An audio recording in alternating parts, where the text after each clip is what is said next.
Hello and hello and welcome to all. Hello and hello and welcome to all. Oh, I love that the feedback tonight's so and cute. hello and welcome to all. Oh, I love that the feedback tonight's so cute. Hello and welcome to all. Oh, I love that the feedback tonight's so cute. Hello and welcome to all. Oh, I love that the feedback tonight's so cute.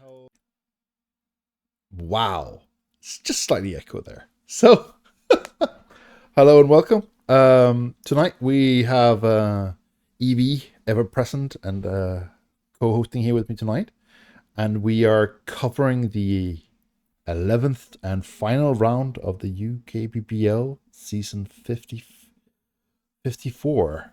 So this should be exciting, definitely for sure. I just before handing it over to you, Evie, we also have some predictions to have a look at. I'm not particularly looking forward to looking at my predictions. What do you feel about yours? I've not checked since last time, but my predictions seemed okay, and like mostly like middle table or up. There's like only one that was only just below the halfway point. So I'm more than happy with my predictions for the most part, unless something tragic has happened since then. But I guess we'll find out. And hello, everybody. Good to be here as usual, and hopefully you're all enjoying your evenings. So for those keen-eyed will maybe notice that there is also a slight new tournament on the list for our competition. And for those that are not aware, we have started a new side competition. It's already started for this season, but it will probably be next again going back. I hope my predictions for that is going to go better, because I think for at least for the predictions part, I am the worst of the bunch so far. And I think Phil has definitely managed a lot better than both you and I have. So, but I also think that yours are a lot better than mine. I think I'm the only one who has someone who has the lowest ranking in the league they're taking part in. So I think that's what I say is, because Phil's not here, that Phil's just incredibly lucky. That's it. It was no skill in his predictions. Yeah. It was only skill in our predictions.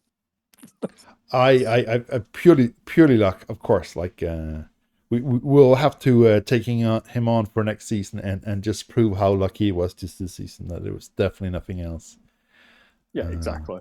Yeah, and since he's not here to defend himself, I think it's only fair that we completely diminished any resemblance of that it's based on skill. Like, it's purely luck. Yeah, exactly. Yeah. So yeah, Maximus, I've done predictions for the Clash of Titans, but I did that after the matchups, because I don't think it makes much sense to do it before. Because at least the way that I do my own predictions, I do it for the matches themselves. I don't do it for who will win, because I've given up on that. So it's more on the matches itself. And at least if I look at the FA Cup, I did fairly okay. The first rounds I was not doing very well. Many teams that I don't really know, and then towards the end, usually each season, my prediction starts to be very much spot on.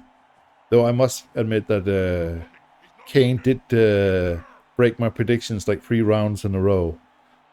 So, but I was only happy to see that from someone in conference doing so well in the FA Cup.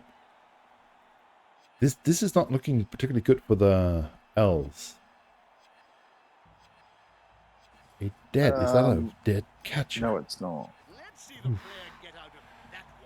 Blitzer off the field. Oh, that's never a good sign when you see a dead catcher.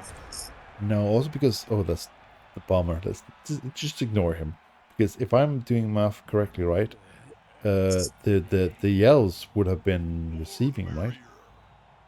As they have first turn here. Yeah, it looks like that the yeah, it looks like the Orcs have taken the ball off them. Yeah. And promptly murdered some stuff. Yep. Should they have echoed the blitzer? How many like niggling injuries does it have? None. So I'm also like both it had the one.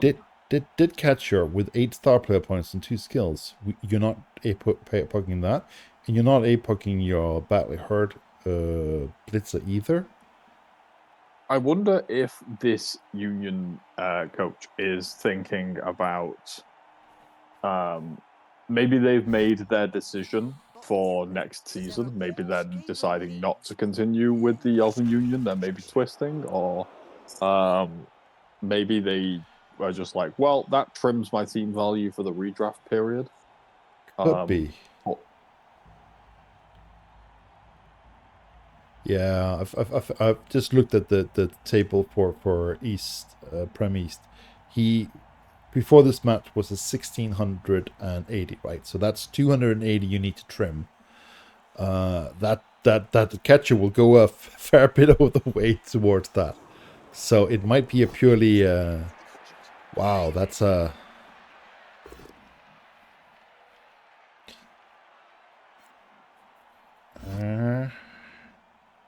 cheeky uphill could have gone. apparently Yeah, they've been they're sticking and they've been relegated. yeah. I wonder if they'll change that sticking to after this match. It looks like their current record is they've not had a win this season. They've got 4 draws and 5 losses, so they've been having a bit of a rough time. Yeah. And Muppet has been having a fairly good season. Muppets having a very pretty good season. They're currently 4th place with a 4-4-2 record. Not bad at all. I think there's a good chance that actually the Muppet will make it to the playoffs. It is close, and it needs to see who will actually get it. Corn Knight has secured his playoff seat, but there is several strong contenders to the let's call it. Yeah, next. Oh, thank you, BB Dot, for the raid. Much appreciated. Evie, I need you to win your next match. Yeah. No pressure, but yeah. I need to win my next match too. It's a Skaven mirror match, and my Skaven, if I do say so myself, are built better than my opponents by a fair margin. And if I win, I basically overtake them. So I get from 6th to 5th after my rough start. I'm still deciding on whether I want to stick with my Skaven or twist for the next season. I'm not sure yet. So if Muppet can win this one and he can win the next one, let's see, we'll peak down to touchdowns, wouldn't it? Then what is his different? Oh, then he needs to score a lot of touchdowns, but he can actually if he can just get more touchdowns than Ceremol can in his last match, he can actually claim the 2nd place in. But it is tight. Yeah, I'm still wondering if I want to. Yeah, I'm still absolutely wondering if I want to stick it out with the Skaven or if I want to just go and make a new team and maybe, I don't know, do some weirdness or just play something different. Well, we can have a look here at the rankings for your table. You are in a very competitive pod, that's for sure. But I think if you come up to hills, you would be on, let's see, your east side. So you'll be Eldor East. You should be able to do pretty well in that pod for Skaven though. But again, like yeah, I mean, to be honest, like I don't know how many get promoted, right? Is it normally the top 2? No, it's guaranteed top 2. Guaranteed top 2, and then it depends on who's twisting and who. Yeah. So generally, like you getting into Prem, usually you need to be top 3 from Aldorf, because up there it will be the 2 who's relegating, and then it's usually like one twisting or running away, like usually, like rough average number, right? The division underneath there, which is the Aldorf, then they have 3 players being pulled up, and that sort of raises even more for those below. So it sort of like cascades down, being more and more, and that's usually why you see sometimes down in woods that it's like half divisions or almost full divisions that get promoted in one go, because there's just so many people above them that are twisting or relegating or some other stuff that makes that there's so many free slots above them becoming free. So I would say if you can get into top 3, it is almost guaranteed that you will move up. I don't think I can get top 3. I think I can get top 5, unless I can maybe get 4 if Mathimus has some trouble.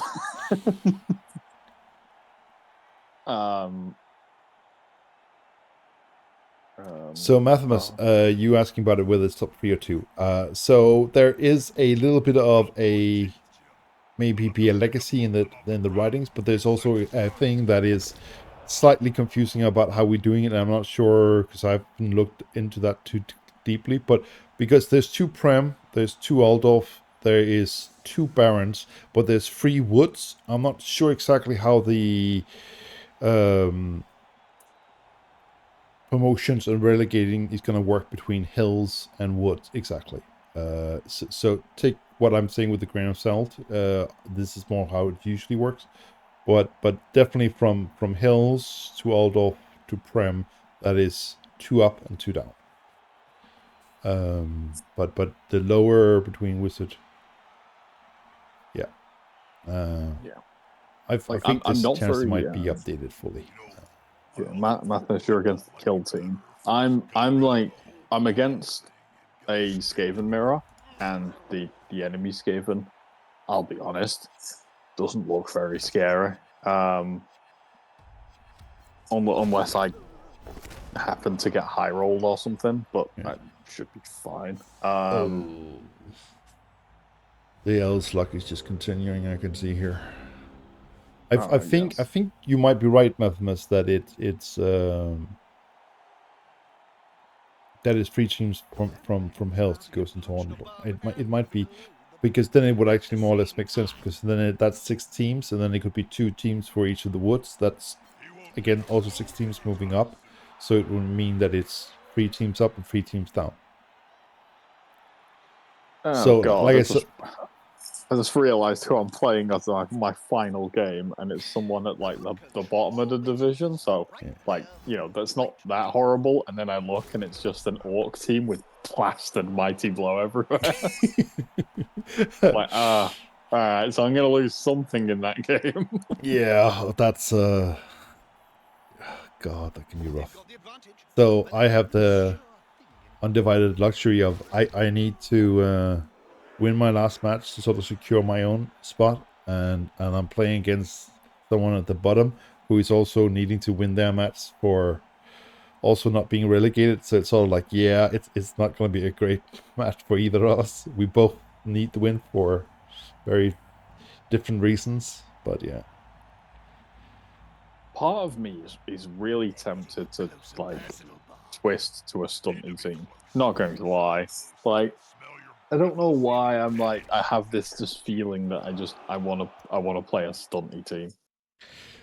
So I joined the Clash of Titans Clash of Titan League with goblins for exactly that, because I do like to play, like, let's call it a little bit more fun weird teams, but I think for the UKBBL main leagues I prefer something a little bit more of a long-term prospect, and I think stunties don't really have that. At least not how I play them. Yeah, I think. Well, I mean, you could probably like Underworld. You can probably do that. Oh, definitely. And they're like half stunty, but then like I mean, I don't think I'd be thinking about goblins long term, because I think I mean, unfortunately for goblins, I think they do kind of suck. I got some results out of them in the ladder, but it was at times it was really tough. And basically I was completely fine in a lot of matchups, and then it was generally just like orcs that kind of ruined my day a bit. I think it's always orcs Orcs are always my going day. to ruin your day. That's just the Yeah.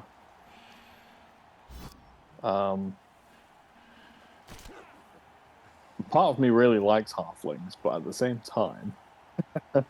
time, I have played I think 3 games as halflings, and I've won them all, so I have 100% win rate. So I don't want to ruin it. So I think Maximus diagnostics of things is at least close to my one, because I things when you have no skills on the opposing teams can actually work in most cases. I think. And as soon as my opponents start getting skills like just a tackle or a mighty blow or something like a few blocks or something like that, the things start to fall apart. At least how I play them, and I'm not good with things. I can much easier get goblins to work, even with skills on my opposing teams and stuff like that. And I think personally the lack of armor that flings have compared to goblins is for me a big part, but the biggest part is the 5 versus 6 movement. It just makes a huge difference. Yeah, I mean, well, the thing about like flings in general is just that, like, if you're going to play flings, you're not really playing flings. You're playing 2 trees and a star. Yes. And a you're cook. not really playing, and a chef to steal people's rerolls, and like, you're not playing for the flings. The flings themselves, you just have a lot of them, and they're just like They're cannon get fodder. in the way. Yeah, Yeah. they just get in the way, and they protect the star player, and the trees protect each other. You can't really stop 2 trees if they feel like moving forwards. Yeah, I was very tempted, because obviously, like, I knew that North was going to be this season. I've known for a while. I've known since I think season 5. Yeah. That North were coming in season 7.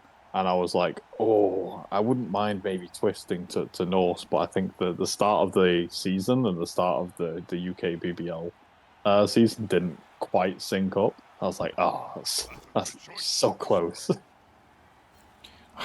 So for trauma treatment, I did my first season in the UKBBL with Norse.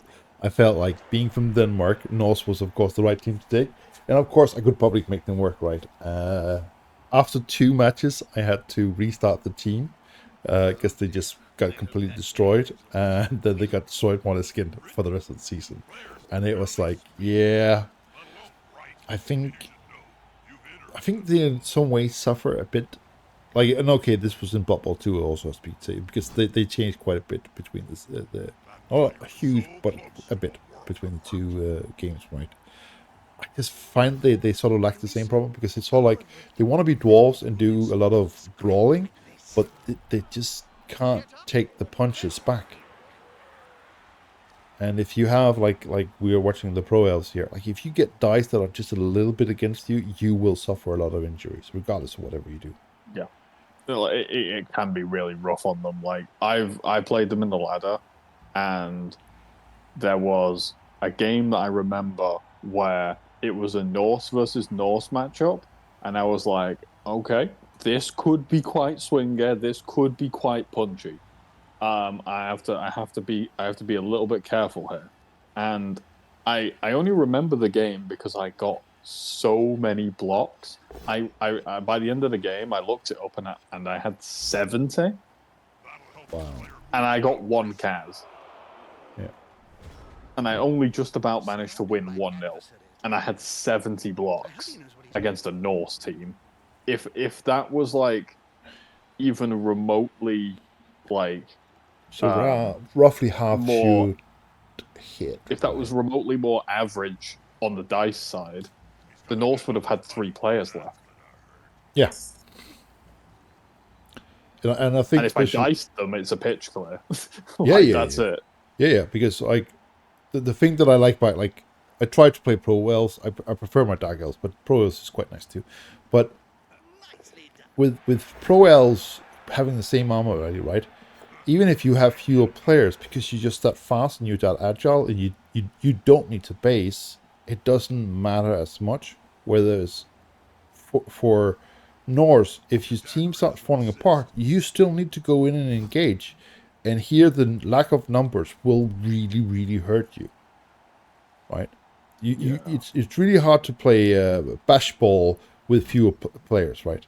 Like when once orcs start being numerically the fewer players on the field, you are in deep trouble, right? Curious to see what he's going to do down here. It is getting a bit crowded here on the side.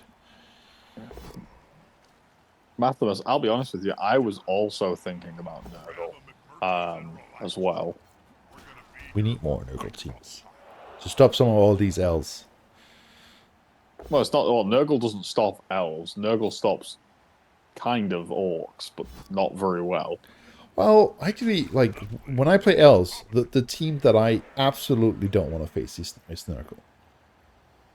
Like I'd rather face a kill team. I'd rather face orcs or dwarves. Just don't keep me in the North. Sorry, Nurgle, because the damage to my throwing game, the handing off, the Beast of Nurgle and its tactical tentacles, like it will. I don't really know anything else. And then I feel the same problem with orcs, because I can't outbash them. Like Nurgle are definitely the team where it's like, oh yeah, okay. I'm not really not really wanting to do like a withdrawn offense against them, because it's like, yeah, Disturbing Presence is just gonna do my head in, and then if there I roll a 1 on like the foul appearance, it like ruins my blitz, and it's just like, Do you have stats on the I imagine you do have these stats, but I'm going to put you on the spot here. Do you have the stats for the most and like least played factions? Yes, I do. So like, I would rather put it this way. I can tell you the stats for how many games that have been played with the different races. So that's not exactly how many teams there are, but that's how many matches they played. So if one team plays 2,000 matches and another one plays 2, technically that screws with the statistics, right? But on average, it would more or less balance itself out. I mean, we can probably just like remove goblins and flings for the most part because they're like brand new. Probably Norse too, because I don't think there's any Norse at the moment in there. Yeah. Just give me a second here. Yeah, the rest should be fine. Stat-wise, before the match we were talking about, like I'm semi-autistic in the sense that I have it, but I'm just not enough to get the label, so to speak. So of course I joined a group on Blood Bowl for people who love statistics and does stuff on the API for statistics, stuff like that. And one of them gave me a link for exactly the match results and which races won. And in that there was also how many that played the different, like, so how many matches there were from the different races. I just need to find it here. There it is. That's the link. I will actually put that also in the disc. I can put that in the stream. If I want to do that, I need to go in and do that on the Twitch, right? That's the for those who like me, like statistics. So this is a statistics of win rates by the different factions, and also thereby there is included how many matches you have from the. You can even select like from what race and what team values you want to put it on and place against that. And it's a collection of 106,000 matches. And I love when you look at math like that, that you can sort of see the general consensus of like goblins and halflings here, right? You can see that they're losing against most other teams, and this is probably because people don't like them, because they can't make them work. Definitely not because they worse, clearly. But so there you can sort of see in the data also. You can see like there's other races, which I think is sort of interesting, right? So most teams lose against orcs, which is probably why they are top tier. Most people almost like even in best cases, like it's a 50%. What's that? Yeah, so it's undead versus undead. In that case, it's 50-50. Gee, wonder why. But in all other cases, they will win more than 50%. Yeah, I mean that's the same in the ladder as well. Like the team that wins the most is undead. Yeah. They are always in the top the top 5-6 teams of like how many like numbers of games they get played, and they're always number one on win rate, and they literally don't have a negative against any faction at the moment. No, and I think that tells you something about their strength, and I think it's always been a curse of undead in sort of way because they've been sort of broken from the initial versions of Blood Bowl. At least they don't have 2+. So Maximus, the data is from the all matches, not UKBBL, not ladder, everything, as far as I know. So it's all combined. It's not the UKBBL stats. Slippery like an eel. Why not just squash him next time? But I think the problem with undead is that they're not paying on team value wise enough for their region, and the region and the quality of players that they have make them too strong, basically. This player likes to be well assisted. Yeah, I mean, like the mummies are expensive, but fair enough. Like they are absolutely incredible. And yeah, it's just I think they're like not the perfect team, but they don't have any real weakness because of region. I think because I feel like if you're playing against undead, you're like, okay, maybe I'll see if they misposition a mummy, I'll knock it over, try and foul it, get rid of it. But then like 50% of the time it's like, I'm back. Yeah. And then you can't foul zombies because that's just the worst value ever. Yeah. So and then if you can't foul the zombies, you can't foul the mummies, and the ghouls are protected. Like you're probably not fouling the whites either if they're not out of position. It's just I don't know. They're really, really difficult to get a hold of, and there's 3 ways to deal with undead. Either punch the zombies, and hopefully that you chip enough zombies that they have some problems, which isn't reliable, obviously, but it's a way. And then even if you chip them, they have regen, so the next half's going to be a bit dodgy anyway.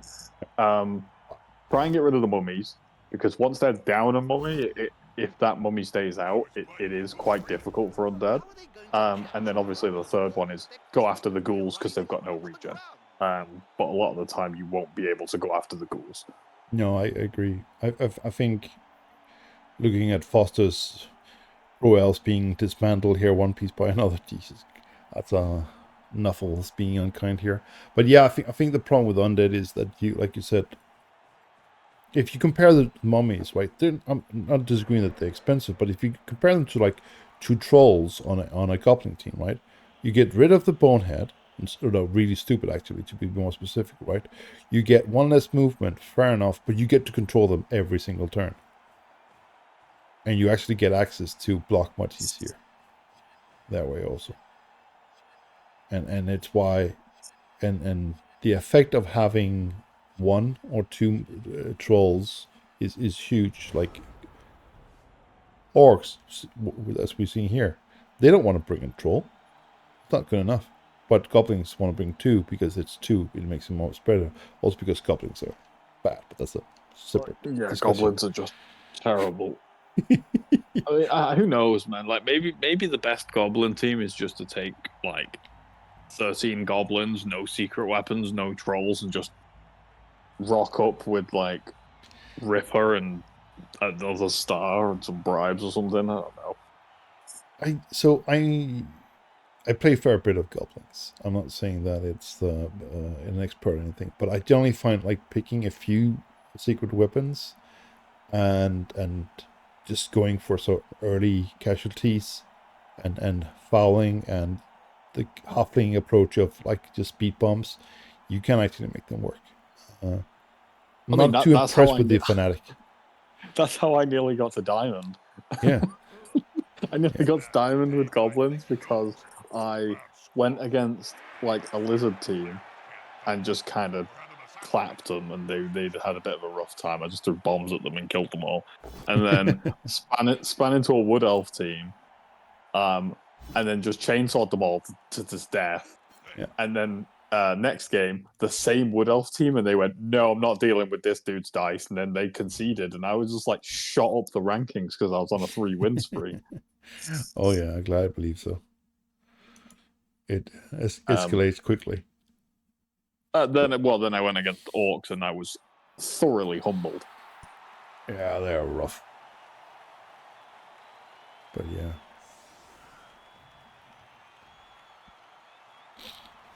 But I think the thing that I like about goblins as a team is that they technically have the tool for anything, whether it's high value, high armor or low armor or fast or slow teams. You can actually build a team that can counter most things. The only thing you can't do with goblins, and is what I can't get them higher than I can, is that they're unreliable. At the end of the day, you still have too many pieces that have rules that are, oh, you want to use a chainsaw, just don't roll a 1. You want to use a troll, don't roll a 1. And like anything you do, it's just like, yeah.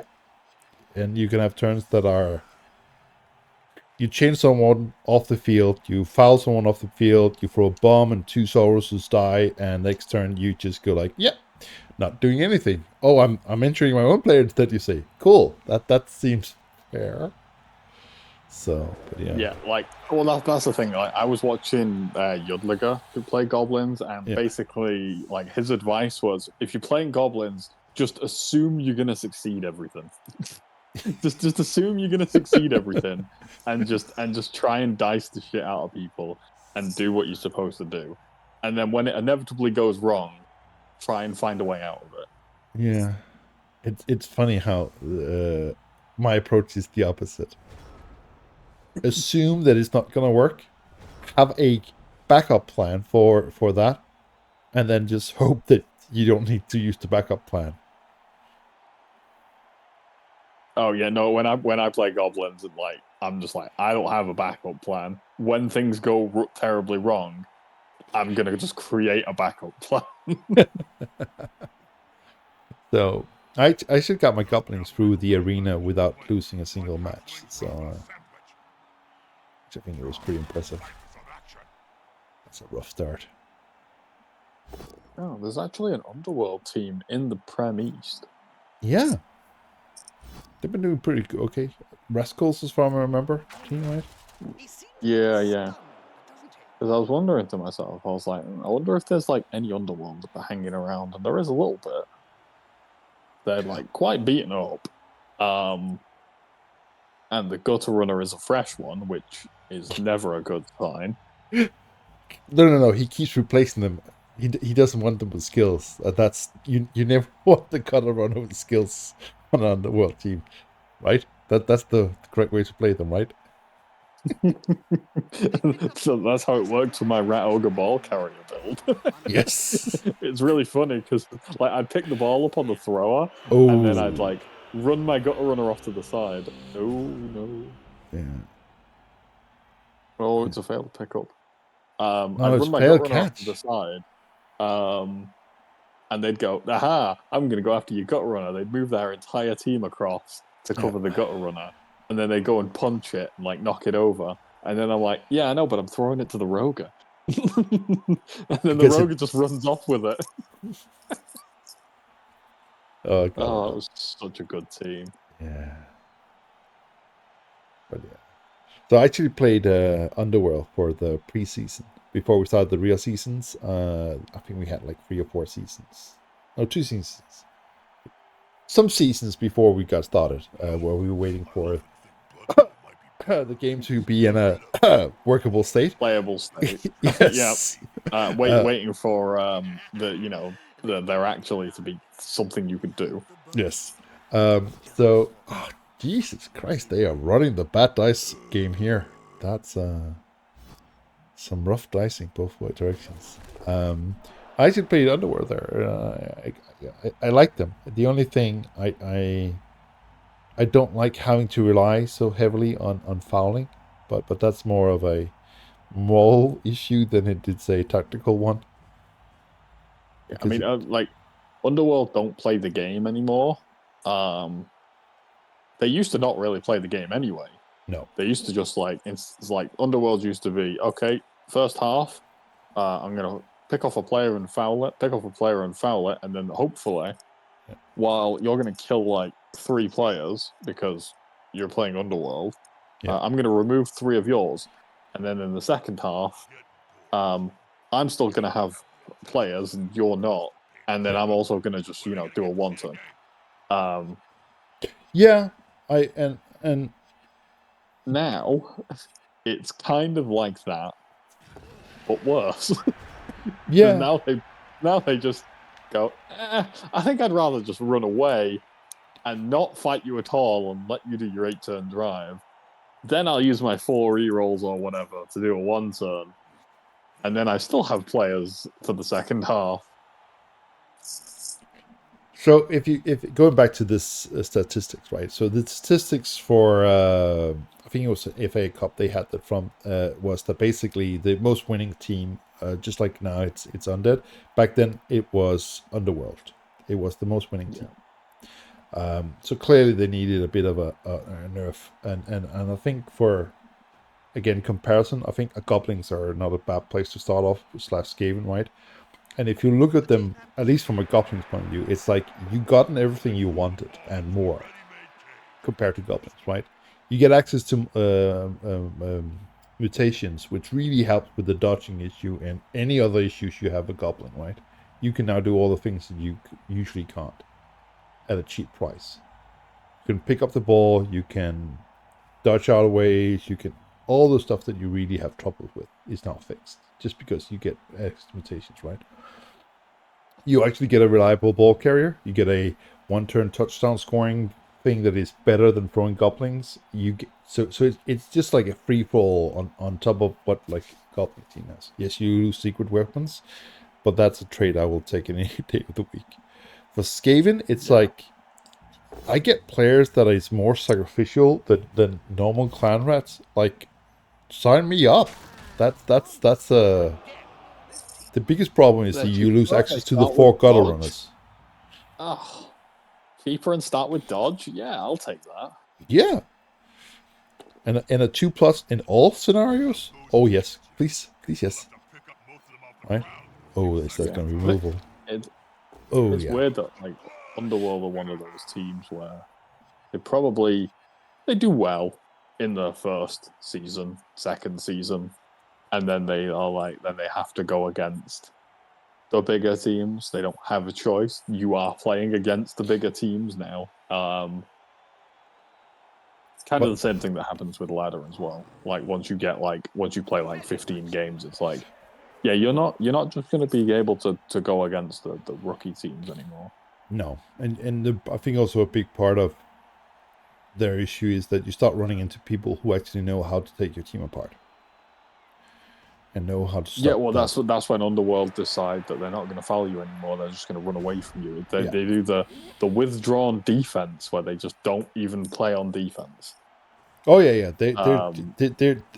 It becomes a math of how can I suffer less attrition for 8 turns.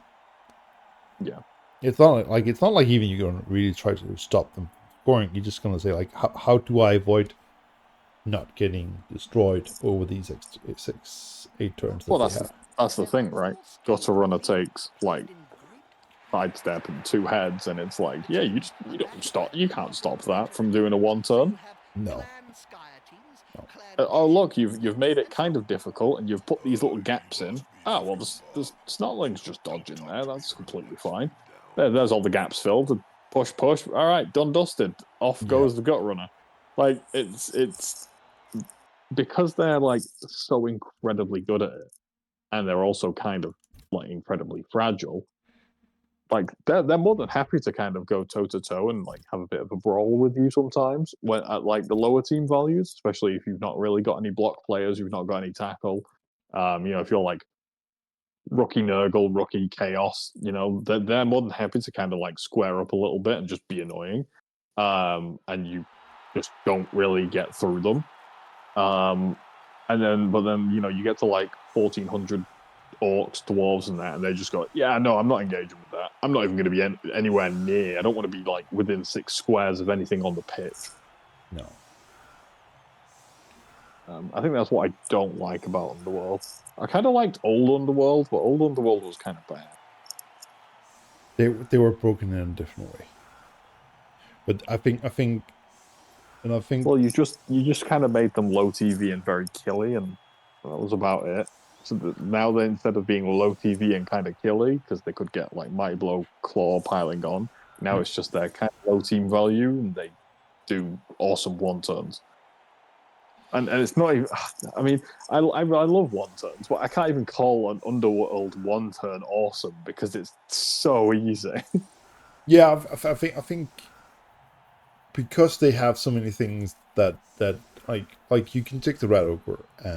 Yeah, it's rare you see mummies this far back. But I think because you get the Rat Ogre with both Frenzy and Juggernog very easy, right? You get two players that you can easily fill in any gap that you need to fill. It's more or less like, and then you get a Gutter Runner which like has all the basics for a one turn, and then you have mutation on top of it. Like, how do you stop that? But on the other hand, like if you were to say to Underworld, yeah, you can't have one turn touchdowns for whatever reason, like it's either just not legal or whatever, they would be screwed because that's their only ticket to win, right? Well, if they couldn't do that, well, true, draw is always on the table, right? But it would basically mean they couldn't win. And I think also looking at Undead here, I think the interesting part for me is sort of like if you look at humans and Undead in a way, they're sort of similar in the sense that they will never be the best at anything. But the difference is that the average, how far they are from being good at anything, the humans are just too far away from the average. And I think it's sort of like the same if you look at the goblins in the Underworld. Goblins are just bad at most things, and they should be, but because they're cheap.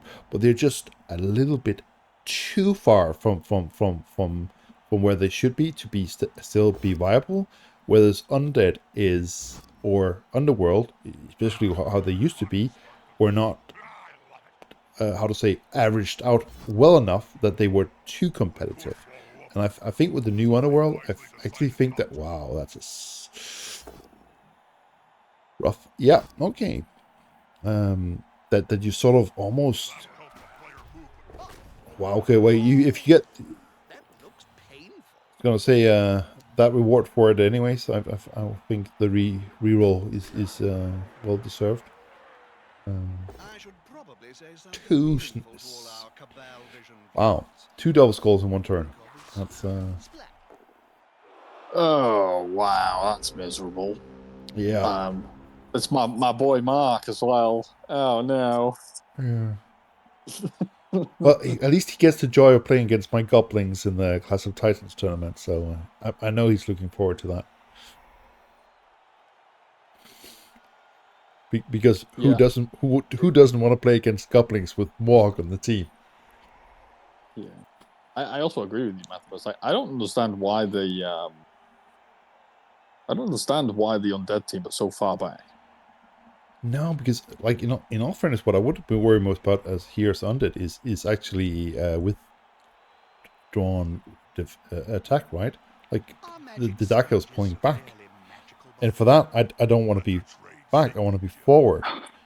The only thing I can possibly think of is that for some reason the undead are terrified of the assassin running around the back and stabbing a ghoul. Like, that's the only thing I can think of. Is just like, yeah, the assassin is just going to wrap think around we're the almost back. there. Blitz, stab. If that's your concern, you should be more worried about them stabbing your mummies.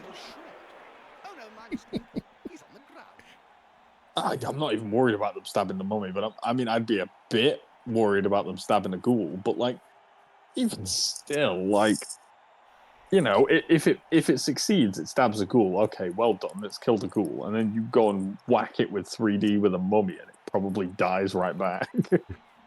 Yeah, but also like for me, this is Oh no, I don't like that. no. Oh no, that player is in trouble. You know which player I'm on about, don't you?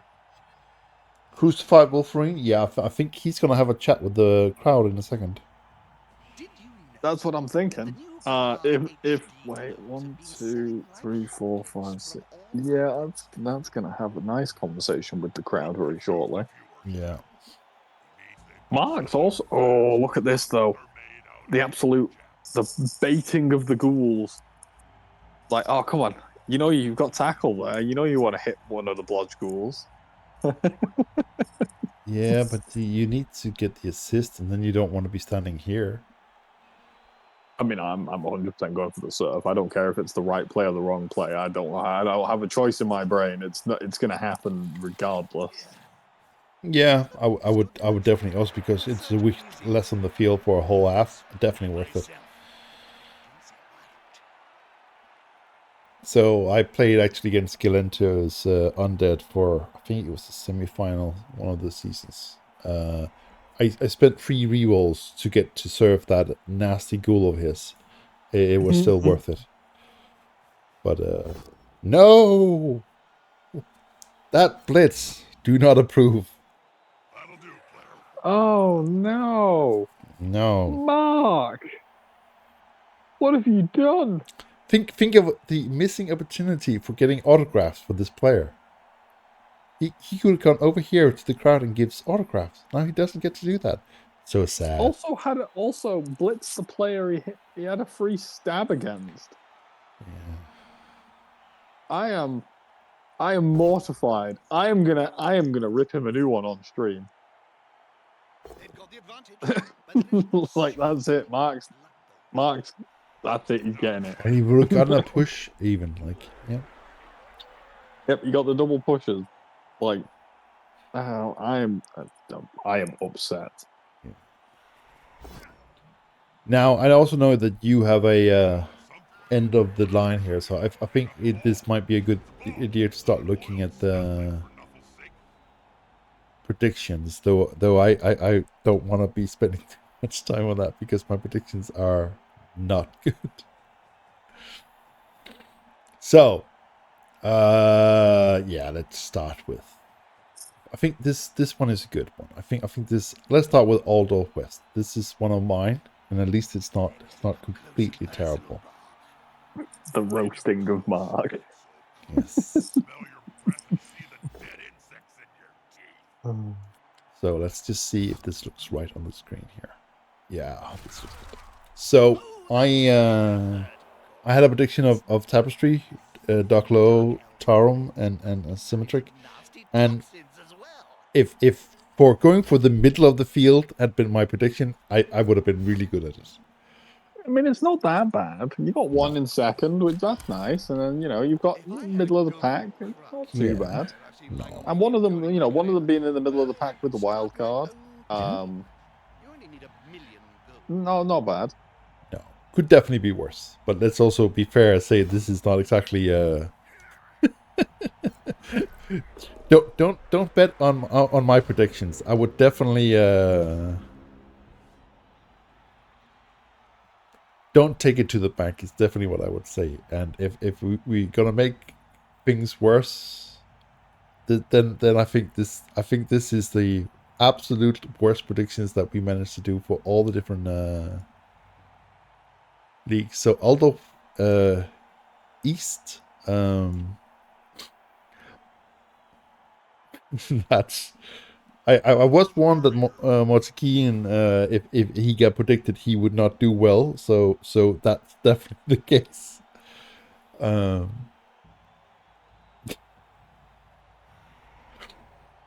So this is definitely something I will need to see if I can practice and get a little bit better at for next season. Yeah, yeah. Not the great predictions on this one. Is this the No. one? Is this the division where one of your predictions left? Yes. Yeah, that's And here's the thing: he would clearly have won if he hadn't left. That's definitely why. It's not. Is the fact that he hadn't won one of his matches in the 2 first rounds. It was purely to sort of delude the fact that he was going to take all wins from there. Do we know what happened, or did they just disappear off the edge of the planet? Like I don't know in this specific case, but usually what happens is real life circumstances, new job, similar stuff, like stuff that just takes time that they thought they would have. Well, that's okay. As long as like, I mean, I always, as long as people have a good enough reason, it's normally fine. Yeah. So generally, the rule that we sort of from the admin side sort of go by, if you have a good enough reasons, like if you have a valid reason, just not because I don't want to, I can't be out, but or worst case, like if you just go AWOL completely, you might be going AWOL for a valid reason, you'll still be blacklisted. I think that's sort of fair. You can always come back then and tell, oh sorry, it happened because my house got burned down in a fire or whatever. Like, and we'll take that of course into consideration, and most likely you will be unbanned. But You'll be like, fine. Yeah, yeah, but I mean, in a lot of cases, like even just sending a message is normally just like sending a message is never the hardest thing in the world to do. yeah. But like I mean, like it happened to me in the first season I was in, where like I had issues with surgery and stuff, and that basically like meant I couldn't play my like final 5 games of the season, which was terrible. Because I was on route to like win the whole division and was attempting to go completely undefeated until that happened, which was a bit of a shame. But yeah, sometimes stuff gets in the way, and it's more than fine. Yeah. So you made some predictions from Premiership West, which happens to be the one I am, which I think you did pretty well. But I think Fantas has had a rough couple of games because Fantas was like second, I think, at one point. Yeah. But yeah, like Simo, who I predicted was like bottom of the division and has been making a good climb now, which has been awesome to see. Yeah. The Sir, which was like I love Renegades, so went for those and has been doing fantastically as well. And like even like my wild card, because I wasn't entirely sure how Bill was gonna do. It's just slap bang in the middle as well. So like doing well on that prediction. Yeah. And Fantas is actually the only player I've lost to this season, so he's definitely a good player. But yeah, I think Simo got off to a bit of a rough start running into all the bashy teams, which is not a great start for a Wood Elf team, and then he's been more averaged out After the redraft period. Yeah. Like because I think that's what happened with me, right? I did a redraft and then it was like, oh right, yeah, I'm a bit light on bench, and then like had a really bad start, and then got after the bad start recuperated, and then it's been like amazing since then. Yeah. No, I've talked to this about the other admins, and I am sadly, at least in my opinion, not fairly alone in the discussion. I think we should do something to protect the softer teams a bit more for the redraft, because it seems to hurt them more than it hurts other teams. Like take my Orcs for example. Like, of course, it sucks to have to cut down, but it doesn't really affect me for the first couple of matches of that. But yeah, for I think now, squishier teams are forced to. It's a bit of a nasty foul there. They're forced to run bare minimum teams for a bit. because if they want to keep any leveled up players, because their teams are often like expensive, like you look at stuff like, I don't know, you could look at stuff like Elven Union, for example. Yeah. Like for a thousand like team, let's say for 1,000 team value, you get like 2 catchers, 2 blitzers, and some linemen, and like 3 rerolls. And then you're thinking, okay, so I get to go up to 1,400. You pick up two more catchers, and you're at 1,200 before you even got any skills. And then you're like, okay, well, and I also probably want a thrower, so you're at like 1,265 or something like that, 1,275 before you've even got any skills. And it's like, okay, it's a bit rough. So Masmus mentioned it. It's also one of my crazy ideas, which hasn't completely been approved yet either. Which is that each team should be allowed to remove 1 injury at the end of the season, so that whatever like missing armor, a serious injury, or something, whatever, like anything, you get to remove 1 at the end of each season to sort of like again also help with more the softer teams, so that you can. Does that mean you could just like, is it bump it down or just remove it completely? So the idea, at least in my head, also because it's just easier in the admin tool, is to remove, basically go into that and remove 1 injury, whatever it is. Does that include like the niggling injuries or just like stat bust? All would be like you can't resurrect players, but you could go in and remove 1 injury, and that would help for either nigglings or stat busts or whatever it is. Because it would also mean like you could, hopefully, at least the idea is that you could come to the point where it's like, I have only 3 matches left, and if I actually keep this player, even though he's now strength broken, I can still actually keep him on because I can at least fix him at the end of the season. And it would. Yeah, exactly. Like it's going to be a bit useless for the rest of this season, but at least I'll be able to fix it for next season. Yeah. Because like I think, especially for the softer teams, it is, especially like something like Elven Union is a really good example of that. The problems maybe also for teams like Undead, it's also quite a big boon. Oh, it's a big boon for everybody, but like, yeah, I think it's just nice, isn't it? Yeah.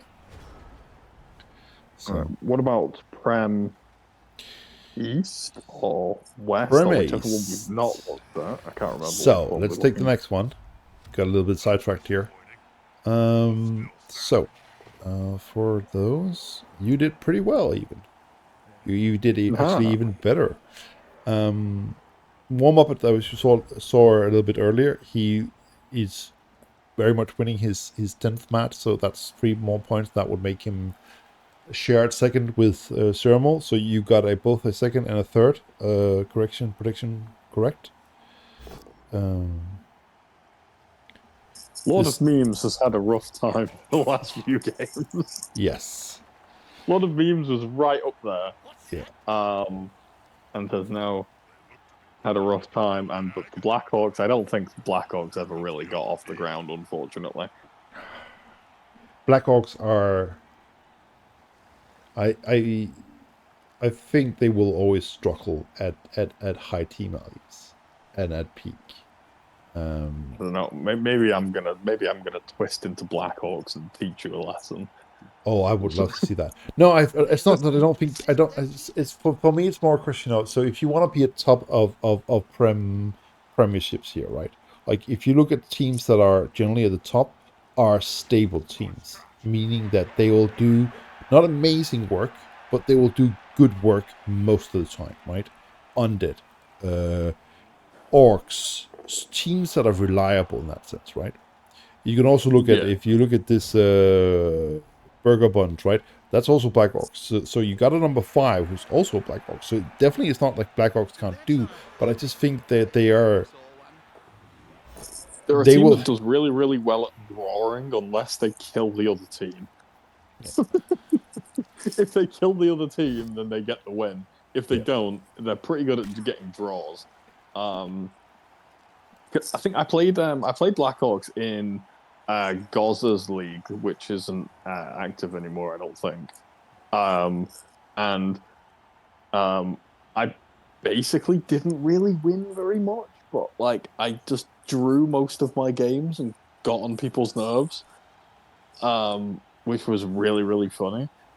Yeah, but that's also And I think I ended up like fourth or third in that, Yeah. and just because I was like, I'm just drawing with everybody, Yeah. and everyone else was like trading wins and stuff, and I was like, well, if I draw with like everybody and then get the occasional win, I'm just up there. It also helps a lot depending on the tournament, and for some, like, I understand why, but I also in some way think it's sort of a shame that we have started giving wins 3 points and not just 2, because it does make draw a lot worse than winning. So Yeah, but you'd rather draw than lose, though. So yeah. you know. But Mathimus also noticed that yes, I deliberately chose to skip Chaos Renegades, because Chaos Renegades suffers, in my opinion, sort of the same problems that the Blackhawks does, which is like in 8 out of 9, 10 matches, they will do really, really well, but in that match there, you will get a really rough time. And just because of that instability. Yeah, the guys just decide that they don't want to do anything. Yeah. But yeah. One team is missing its best player. So I think there's of course also a lot of, let's call it, personal preferences and how you play and how that materializes, and I am a cautious player, so of course, funny enough, I'm a little bit more of a fan of stable teams than I am of high risk teams. Yeah, I think it also comes down to just like, are you in the UKBBL for a bit of fun, and maybe playing your favorite faction, or are you in it for the glory? Are you there to be as competitive as you possibly can be? You're choosing like the tier 1 races, tier 1 factions. You're like, I'm gonna make this team. I'm gonna spend some good time developing it and making sure that it's got all the right skills in all the right places. I'm gonna try and get into the Premiership and win the whole thing. I definitely think that's true, but I think from my point of view, oh, that's why he did all the fouling. I was like, why he's doing all the fouling? He's concerned about the one-turn touchdown here, of course. He's...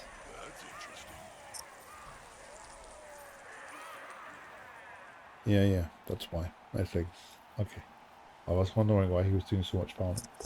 Sorry, slightly side. But I think for me, the UKBBL, because it's a long-term tournament, and you really get time to develop your team, and it takes time. Like, it takes seasons to get to the top, right? You need to pick something that you would like to play with for a long time. If you want just a quick rush of playing something else, like, I'm not telling anyone how they should play, but this is just how I see it, right? Then go play on the arena. Play 10 matches on arena with goblins or halflings or whatever crazy shit you want to try, and enjoy that. And I do that, and I have 10 teams on the arena currently, or more or less, something like that. So this is exactly at least my 12 frame. Like, if I want that fun of playing something else, do that, of course.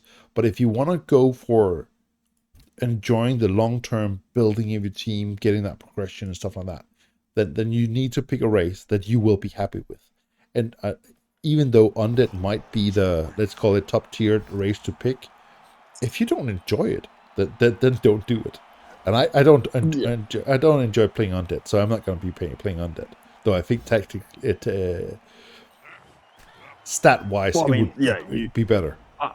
Ideally, you want to be playing you want to play a faction that you probably want to play for like 2, 3, 4 seasons, but you also want to play something that's fun for the individual, right? So sometimes for some people that's orcs, for some people that's undead, for some people that's elves that maybe don't make it to the 4th season. You know, like, it could be something like completely weird and wacky, Yeah. renegades or nobility or whatever.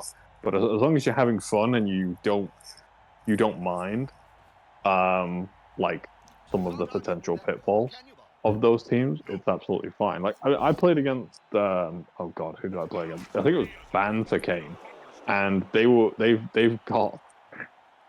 playing like a bit of a themed team where they are not stacking any players on their nobility team unless they physically die. And they have a player called Rolf who is like an armor busted lineman. And I couldn't kill it. Like I couldn't kill it. And Banter Kane was like in my stream going, Rolf will never die. And then Rolf turns around with a 1 dice and then Kaz is something. And I'm just like, what in the world is going on? Even with Mighty Blow, I can't kill this minus armored bloody lineman. Oh, that's rough there. But it was like, it made for like a really, really like fun storyline and yeah. a really like just enjoyable game. But so for example, like I like to play Dark Elves too. It's one of the races that I play a lot for various reasons. I'm seeing a pattern with you. Yeah. Arcane shots.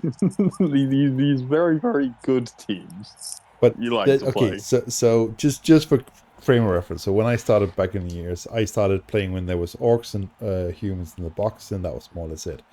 And I liked dwarves; they were cool. And what are the rules? And then I learned how to play dwarves, and I played a lot of dwarves. And then it was only later that when I turned like 15 or something, I started figuring out like what is the problem with dwarves, and let's not go into that whole discussion. And I was like, I need to play something else. What is like dwarves but not the same? Orcs, sort of close.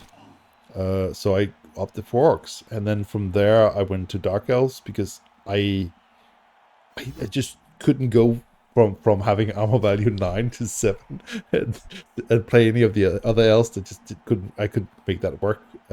So dark elves were the closest I could get to still being orcs and get to do all the elf plays. You still get to do all of the strengthy bashy stuff, but you also just like uber reliable. And then dark elves. I mean, I played dark elves like recently as well, and that they were, to be honest, they were just, you could just tell they were on like another plane of existence. They were just like, oh right, I get the 2+ everywhere. Yeah.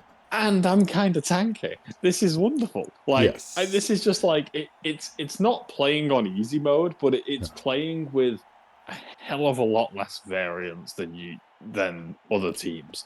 And I think Dark Elves is it's amazing more. It's definitely a if you want to have less things go wrong that are potentially out of your control. You want to be playing the good teams. So again, with my playing style, which is reliability, predictability, being able to predict what's going to happen, thereby making tactical decisions instead of just what we all sometimes need to do when Nuffle is angry. We just throw dice at the wall and then just see what happens.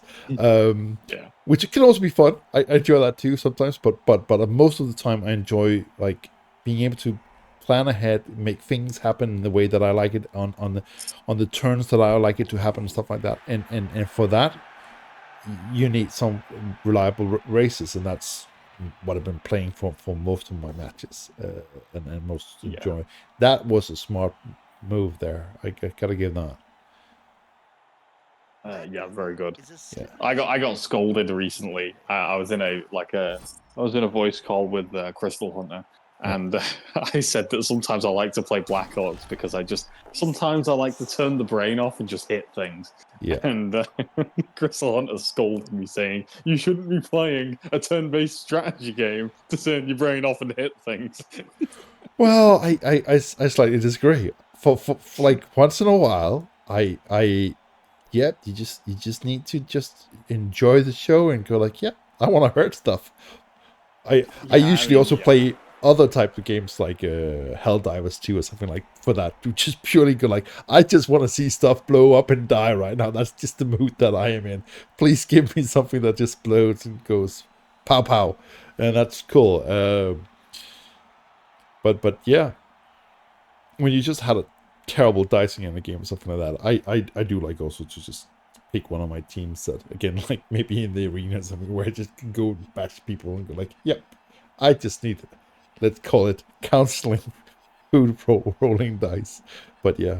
I mean, yeah, that's what I did in the arena. Like, I was like, I played some Norse, and I basically just had a miserable time because I was like, I've never played Norse before, and I was like, I didn't know how to build them, and I built them in a few different ways, and I kept just getting slapped around, and I was like, right, that's it, I'm done. I'm gonna build something that I at least know what to play.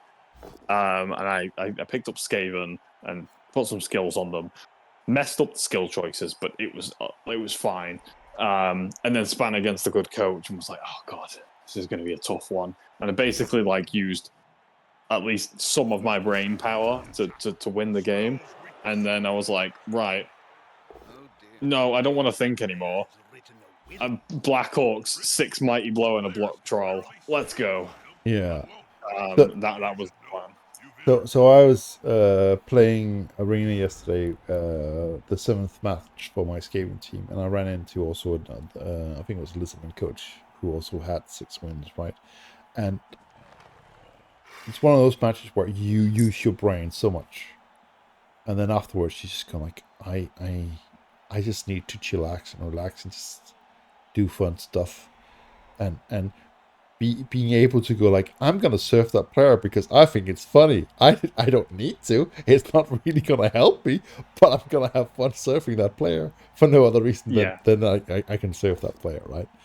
And I think that's why, like, I think when like those sorts of games where I feel absolutely frazzled afterwards is like an agility versus an agility team, and I'm like, oh man, there's so many things that can happen because both elf teams can do both amounts of BS, and you're just like constantly like, yeah, they can just like 4+ through my screen if they felt like it on a random occasion. I actually think that's the like mirror matches are always horrible, like that just name the game, right? But I think mirror matches of Skaven or Wood Elves are absolutely yeah. They're absolutely ridiculous. Like, because the you're amount like, of bullshit, right, okay. like you said, you can do on both teams is just like, no, please no, right?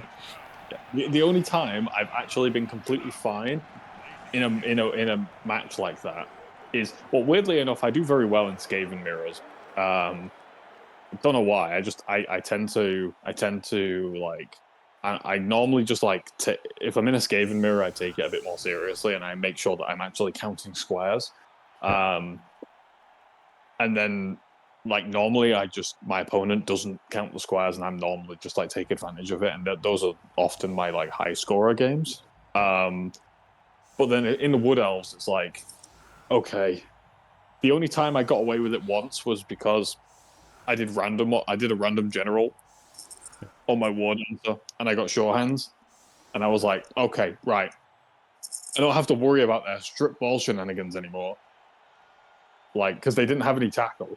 So I was like, right, I don't have to worry about it, and most likely they might not even notice. And then they did this like super elaborate play where they rolled a bunch of dice, they used some re-rolls, they leaped in, they did a 1 dice, and it was a push, and I was like, that doesn't do anything. Yeah. Though I think Mathemus, you're also right. Like so I played dwarves and I also played chaos dwarves later on. So and when you play bashier teams, especially slow bashier teams, there's a lot of times where you just get into a situation where it's like, I can't fix this now. There's just not any road to it. Whereas if you are playing elves or Skaven, like there's rarely, like, if there's 2 turns left and you have 3 players on the field, there's always more or less a solution. It might not be likely, but there is a solution to your problem somewhere, right? Just because of I had a game like that actually, not too like a couple of days ago, where I was playing Chaos Chosen, and I'm doing a weird meme build, but regardless of the meme build, like, I was going against the Elven Union team, and I realized it was like turn 6, or turn 5, and I looked at the board state and I went, I'm not scoring. I've not killed enough elves, and I'm getting stuck. Yeah. And it's gotten to the point now where it's turn 5 or 6, and they're just going to shove the sidesteppers in. And if I don't roll powers, like, and the way that they've just set the team up, like, I'm gonna have to hit this Lodge sidestepper, and if I don't do it in the right way, because I probably have to blitz it, I'm not moving forwards, and I just got stuck. Yeah. I was like, well, I'm just screwed. And then basically the only saving grace is that I forced them to score early, and I managed to just about get a score in the second half, so it was a draw. But I noticed early on, I was like, yeah, I'm the bash team. I've not done enough bashing, and I can't get through them. So now the plan is sit there, hunker down, and hold the ball, so they don't take it off me. So then at least we go into the next half at 0-0. Yeah. So I think especially also with playing something like Skaven or what else. So I especially remember, in fairness, this was under the old rules, so it's a little bit easier, but still, we were playing Skaven versus Skaven, and the match ended up 7-6. And it was just basically one turn touchdowns, and the only thing that sort of stopped that was basically people running out, like people. It was me and my opponent, right? But we ran out of rerolls. That was the biggest problem. Because it was just like, yeah, you can't stop me. No, you can't stop me either. No. Okay, let's see what the dice do with it then, right?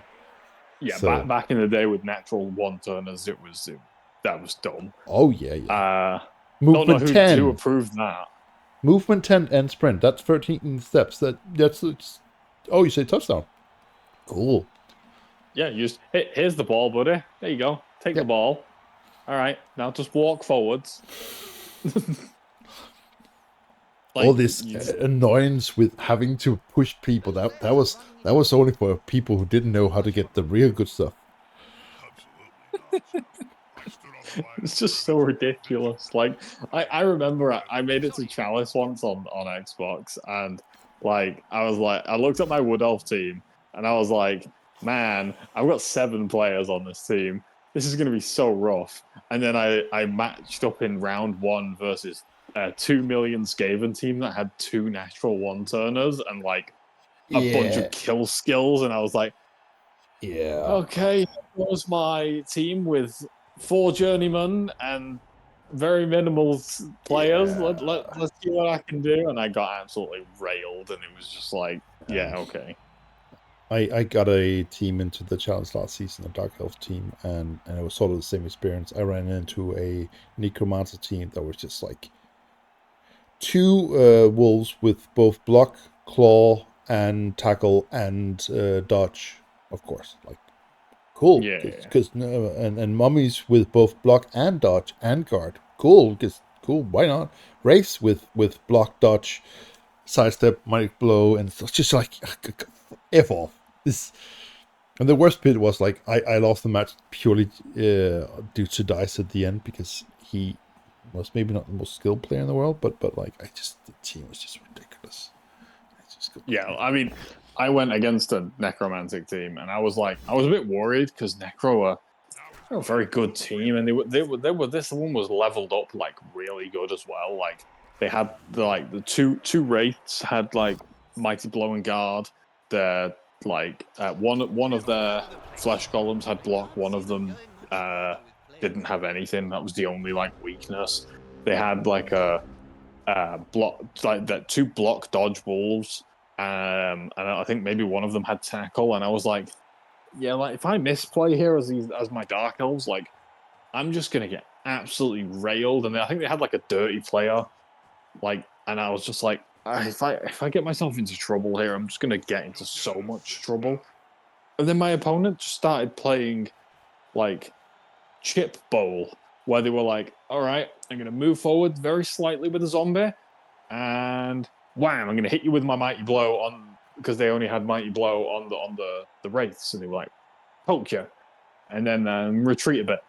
And I basically just sat there for like 7 turns, and I just let them hit me once, hit them once, and then it screened off, and it was like the most passive game of Blood Bowl ever.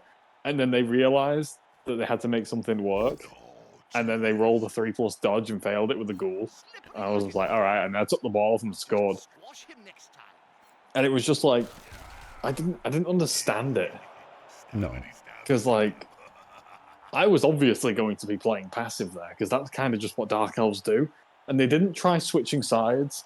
They just, like, sat on one side and just never changed their tactic or anything.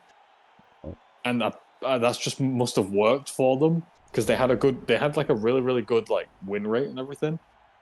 And that just worked for them. And then I just kind of sat there like, well, I mean, I don't have to do anything, because we were both scared of the sidelines, because they have wolves and I have a witch elf.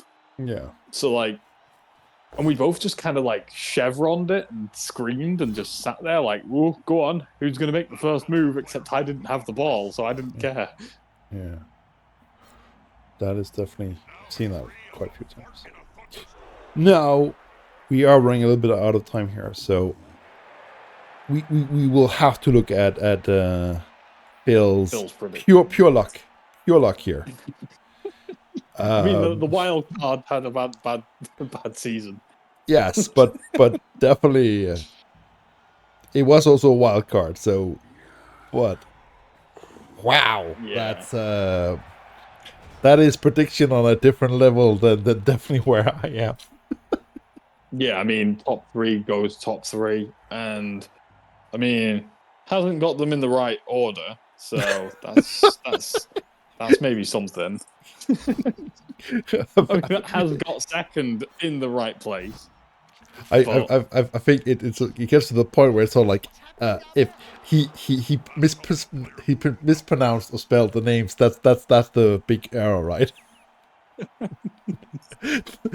if nothing else, you did this thing wrong, right? That's just Phil got really, like, insane level of predictions there.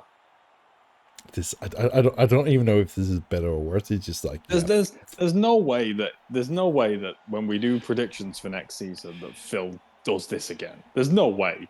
No, because it's pure luck. We have decided it's pure luck. There's no skill in this. This is purely they're slightly outdated. I will agree that it's skill if he does it again next season. Oh, I hear a challenge. This is gonna be cool. This is definitely gonna be cool. I think we should make a wager that the one who improves their predictions the most should win. I think I have a fair chance. That seems a bit weighted. Is Simply Simple second now? Simply Simple is second now. Yeah, yes. That would actually mean he would have top 3 and you on top tier still. So that's even better than the other one. Yeah. Gee. Yeah. Like, I mean, so I was the yeah, I had a rough start to the season, but since then I've been doing quite well. I've been getting back into it, but I don't think, because of my rough start to the season, I don't think I can get into the top 3 at all. I think if I'm lucky, I think I get 4th, maybe. It depends what Mathimus does. But I think Mathimus has already won their 10th match, so I feel like, let's see, where am I? I'm on 14. Mathimus is on 19. So you have to also remember, Mathimus has a disadvantage. I'm coaching him. I basically, if I want to get higher than 5th, I need Mathimus to lose their final game, and I need to win my game tomorrow, and win my last game, for me to get 4th.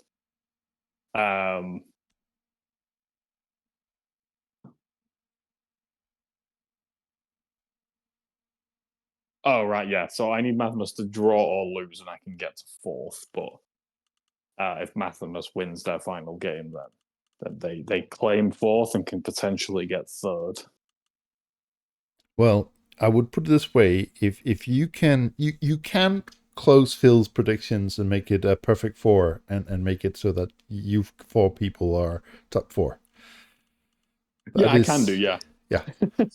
Yes. It requires a bit of luck on outside sources, but I could definitely get there. Yes. It takes maybe a little bit of Nuffle's intervention, but we could get there theoretically.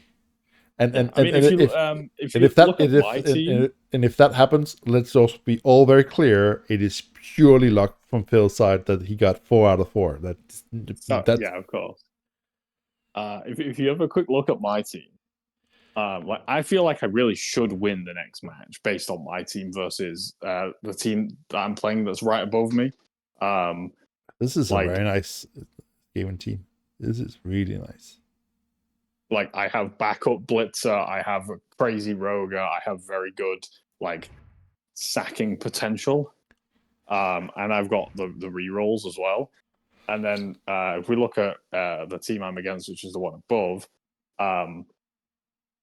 like I mean, they've got horns, but they've got a lot of skills that are a bit meh, and So they've I not would got put it as this way. much This is sacking. sort of a like I like block.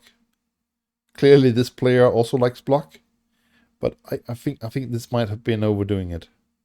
There's a lot of Well, other they skills. don't have any. They don't have any gutter runners that have wrestle. They don't have any like outside of the block horns. They've not really got much like sacking potential, in my opinion.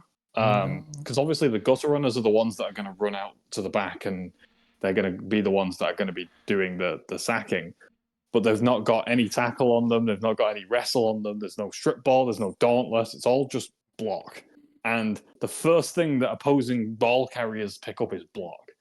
Yeah, I'm not saying it's a bad team. I just think also because it does appear, it's more or less all picks, right? It's no random, so it picks all of them, and that means that I think, like you say, more of the utility skills, like wrestle, strip ball, tackle. Yeah, I mean, all of mine. I think all of mine are picks as well. I don't think, or maybe I've like random ones on a lineman or something, but like for the most part, mine are all picks as well. Yeah, but I think for me it's more a question of if you are going for picks, which is nothing wrong in, you need to design a rounded out team. If you're going for randoms, it's easier for me to excuse that you got a little bit of a weird build. For example, if you look at my orcs, they are a little bit of a weird build, but it's because there are so fucking many randoms on it, right? So it's sort of like the trade-off exactly. you're doing, right? But if you are constructing your team, then there's no excuse for you not having the needed utility skills. You chose not to have them, right? Yeah, like exactly. Like you see that I've picked all of my skills, but if you look at my team, it's like, oh, there's clear like This is a perfect ball sucker, right? Like this doesn't get much more like scary like than that. wrestle dauntless tackle. That's a finished player. Yeah. The only thing you might want to get on it is something like 2 hits or a armor value upgrade. But that's more like cherries on top. It's not like it's needed. It's just like it would do nicely, but it doesn't. Maximus said strip ball, but I'm thinking about strip No. ball on the other one because I've got wrestle dauntless. Maybe I pick up strip ball on the other one. So generally for me, strip ball is a cost saving exercise. Instead of getting wrestle and tackle, you get strip ball. I think. Well, the thing is about strip ball is that if you manage to put pressure on the initial ball carrier and you manage to get them on the ground, if the opponent manages to recover, it's most likely going to be on something else as a scramble, and that player normally doesn't have sure hands. Yeah. So having a backup as like a single strip ball is potentially quite useful if you're like able to kind of all in initially, which is what Skaven basically do. Well, if you get 300k, like you wanna. Yeah, who needs block on a ball carrier? Well, I actually spent quite a lot of time with my ball carrier not having block, but it is also easier to get away with if you're playing something like dwarves or orcs. But if you're playing something like elves, yeah, you need that. But yeah, I think for the final standings that most likely we're gonna have a playoff this season between. Let's see if we can predict with our great skills here. So as far as I remember, it is down to it will be Corn Knight who will be definitely in the playoffs. It will most likely. Didn't he win? Did the schedule? Please double check that. Oh, he won. Right. Muppet won over. Yes, he did. Good. So, yeah. No. Oh my God. It's going to be Ungunish, almost likely, because he has a win more than a draw. That means that unless he loses his last match, more or less, he will be the. It would be Ungunish and Corner. I think it's gonna be kind of close. Yeah, but it's because Ceremal. Actually, Ceremal's not played this week's game yet. So because if you look at Ugnesh and Muppet, they've both played 11, whereas Ceremal's already played 10. So if Ceremal gets a win, but that's weird because how can he has played 10 match when there's 11 matches but there are only 10 rounds? Oh. Okay, well, I'm confused then. Yes, then I'm confused too, because if I'm reading these numbers right, that there is 11. And that is 11. Yeah. 2 and 3 are played 11. Somehow. Wow, that's pretty impressive for a 10-round game. Now, that's doing my head in. That's Yeah, I think it's probably just the in-game leaderboard being okay. messy. Maybe those teams played games in other divisions, or maybe there was an issue where they had to not validate the game and redo it or something. Yeah. Okay, so if I go into the much more likely Gilentio's reliable board here, this match, just for those who are unaware, since it's yellow, it's not really included. That means that this match here is not including this score down here, and this is not the final score. Muppet 1, 2-1. So technically he would have 19 points, just like Ceremal. So it's between Ceremal, most likely, and one Muppet that's going to be squeezing in as the number 2. Except Ceremal's got an extra. Wait, no. Warm Muppet's going to be on 17 points, not 19. So it's at the moment it's. No, he's going to be on 19 because this is the danger of doing math online, right? Everyone's watching. Anyways, 16 plus 3 from a win, because this score is incorrect. This just shows the halftime score. He won 2-1. Oh right. Yeah. Okay. Oh right. Yeah. Okay. That's just also again one of those things to be mindful of. The scores down here is not the end scores, as long as it's yellow. It's the halftime score, which is a weird detail. They're both going to be 5, 4, and 1. Yeah. So they're both going to be on 19 points going into the final round, and that means that it will most likely, unless they both draw, then Unganesh has a chance of squeezing in. But otherwise, it's going to be between Warm Muppet and Ceremal, and Ceremal has a slightly bigger. No, he has a 1 touchdown advantage right now, which is not a huge thing going into the last round. But Orcs, well, I guess Renegades aren't exactly likely to score. Well, I would say, except for that nasty thingy here called a Dark Elf that is. Is it a legend? Yes, it's a legend now. Jesus. Jesus Christ. Yeah, it's just a casual blodge movement 8, 2 heads, sure hands. Yeah. Total normal ball carrier. Yeah. And for a small 200k, like, and it's like, it's one of those players any team would effing die for to be able to get, right? So I've it's not a 1+. No, true. The 2 heads is a It's a pseudo downgrade. 1+. It's a pseudo. It's selective, slightly cheaper, selective. But yes, okay. My prediction would be he would be able to win with the same or higher number of touchdowns over warm-up. Yeah.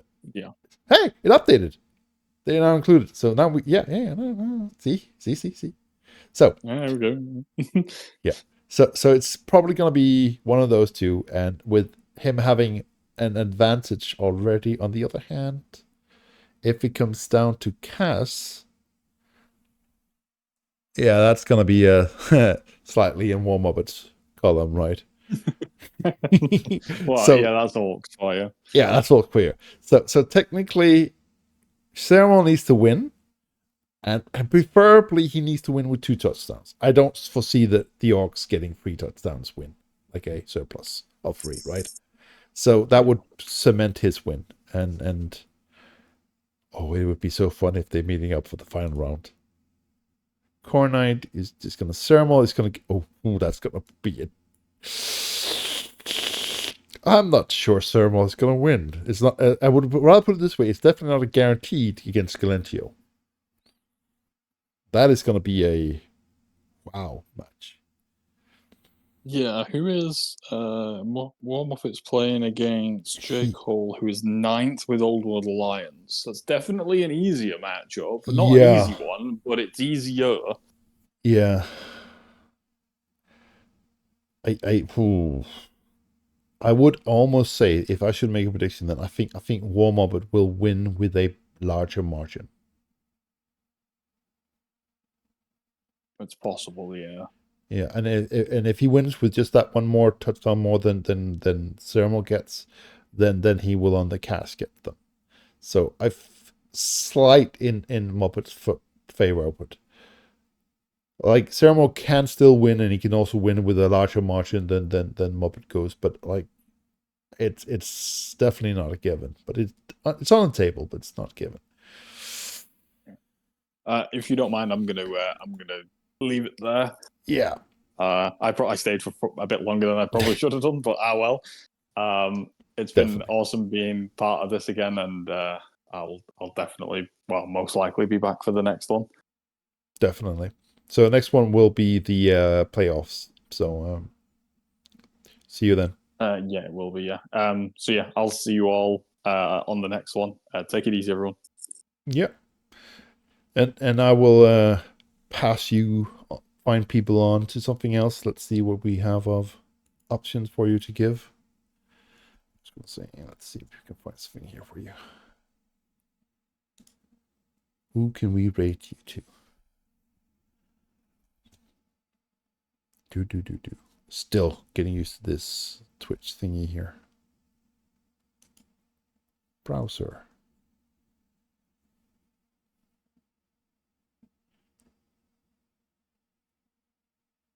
So I would like to send you on to someone who plays Blood Bowl. That would make sense, and preferably someone who speaks English. So this Starferret here who qualifies for both things. So I think I will put you that way. For those who are not aware, we're starting a new season here in a couple of weeks, but that also means that there will be a new season of FA Cup, which is a tournament, for those who are not aware, where you get to play against everyone, meaning that it's all the same teams that you're playing currently, but you get to play against from any division, and it's only friendly matches, meaning that you will not suffer any injuries or casualties. There is still rewards to be gained from this that are star player points and goals. So the prizes are real, the injuries are not. So there's all to play for. Sign up for this will start shortly, probably in a week or so. Yeah. Hope to see you all there. we have been getting more and more players. Yeah, and I will pass you on to I think it's Stafford. That's a lovely name, by the way. And thank you for this time. Take care. Bye.